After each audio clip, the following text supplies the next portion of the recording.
एक बार भगवान विट्ठलनाथ जी के मंदिर में संत एकनाथ महाराज दर्शन करने आए।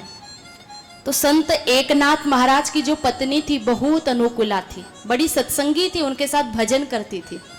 तो एकनाथ महाराज ने मंदिर में आकर कहा, प्रभु आपका बहुत बहुत धन्यवाद, आपने कितनी अच्छी पत्नी मुझे दी, मेरे साथ रोज भजन करती है, मैं आपका बार बार धन्यवाद देता हूं। थोड़ी देर बाद उसी मंदिर में भक्त तुकाराम दर्शन करने आए और तुकाराम जी की पत्नी प्रतिकूल चलती थी, उल्टा चलने वाली थी, बात नहीं मानती थी, थोड़ी झगड़ालू प्रवृत्ति की थी। लेकिन फिर भी तुकाराम भक्त भगवान से कह रहे, प्रभु आपका लाख लाख धन्यवाद कि आपने ऐसी पत्नी दी। प्रभु अगर आपने सुंदर और अच्छी पत्नी दी होती तो मैं तो पूरा दिन उसी के पीछे पड़ा रहता। तो मेरा तो कर्कशा पत्नी मिलने पर भी भलाई हुआ है, मैं उसके लिए भी आपको धन्यवाद करता हूं। जब नरसिंह मेहता की पत्नी की मृत्यु हुई थी तो उन्होंने भी आनंद ही माना था, चलो अच्छा हुआ, कुटुंब का झंझट छूट गया, अब निश्चित मन से श्री गोपाल का भजन करूंगा।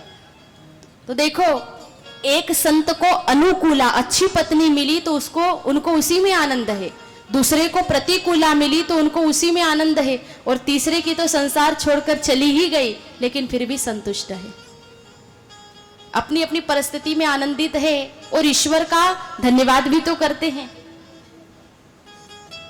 आनंद में भी और भगवान का उपकार भी नहीं भूलते। और ऐसे हर व्यक्ति का कर्तव्य होता है कि भगवान का उपकार कभी ना भूले, धन्यवाद जरूर दे। देखिए, अगर हमारी कोई मदद करता है, मान लो हमें किसी वस्तु की आवश्यकता है, हमने किसी से कुछ मांगा, सामने वाले ने हमें दे दिया, तो हम क्या कहते हैं? धन्यवाद। तो जो वस्तु हमें मांगने से मिलती है उसके लिए तो हम धन्यवाद देते हैं, लेकिन जो बिना मांगे मिल जाती है उसके लिए कभी धन्यवाद नहीं देते। अरे ईश्वर कितनी हमारी मदद करते हैं, हवा देते हैं, पानी देते हैं, हर प्रकार की सुख सुविधा प्रदान करते हैं, हमारे ऊपर न जाने कितनी कृपाएं करते हैं, लेकिन हम उनकी कृपाओं को भुला देते, हम कभी उनका उपकार नहीं मानते, कभी धन्यवाद नहीं करते। हमारा कर्तव्य है कि हम ईश्वर का उपकार माने और ईश्वर को कभी दोष न दे। कई बार जीवन में दुख आता है तो लोग कहते भगवान ने दुख दिया, नहीं, भगवान हमें दुख नहीं देते, ये हमारे अपने ही कर्म है जो हमें सुख और दुख देते हैं। हमने जो किया होगा वह तो हमें भुगतना ही पड़ेगा, प्रारब्ध हम ही तो बनाते हैं। और इसीलिए कहते हैं कर्म करो पर अच्छा कर्म करना चाहिए, बुरे कर्म करोगे तो प्रारब्ध भी वैसा ही बनेगा और वह फिर भुगतना भी पड़ेगा, और प्रारब्ध तो भुगतना ही है, आप उससे भाग नहीं सकते। जो प्रारब्ध में लिखा है वही मिलेगा आपको।